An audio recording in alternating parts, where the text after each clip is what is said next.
I'll demonstrate how to work with text by using a Polaroid frame to start.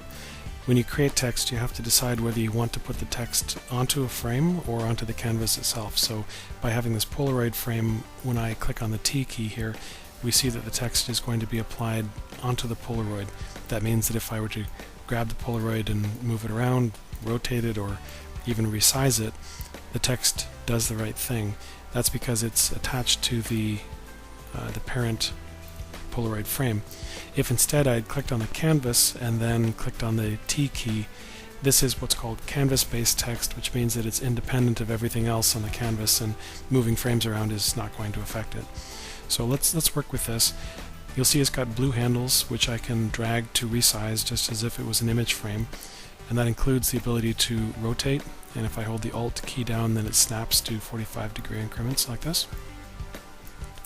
The editor opens up next to me, and I can move it here and pin it in place. There's several tabs. I'm going to concentrate in this video on the basics.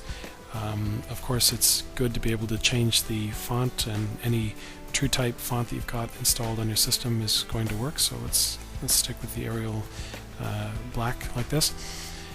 If I want to work as it says, I just double click and change the text to something new.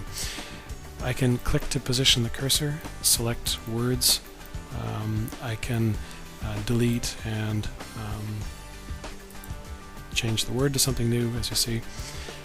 Everything is per character, which means that I can change things on a character by character basis. If I want the word to be white and this text here to be in a different font, let's go with this one, let's say, I can make it bold or italic or underlined on a per character basis. Right? So if I want the O to be quite large, then I would just drag the font size and it does the right thing just on the O.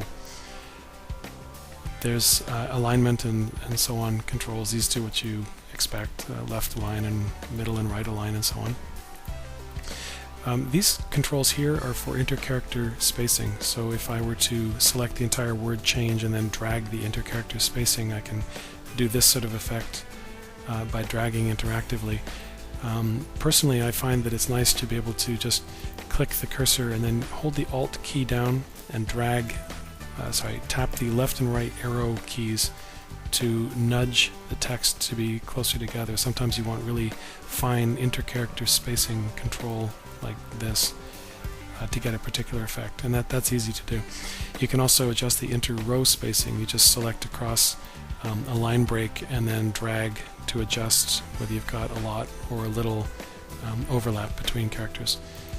Finally, there's the outline, so I'll just select the white word and drag the outline thickness, and you see that I'm adjusting the outline like this. So all of this is just on the Basics tab, and in other videos I'll go into more detail on advanced functionality.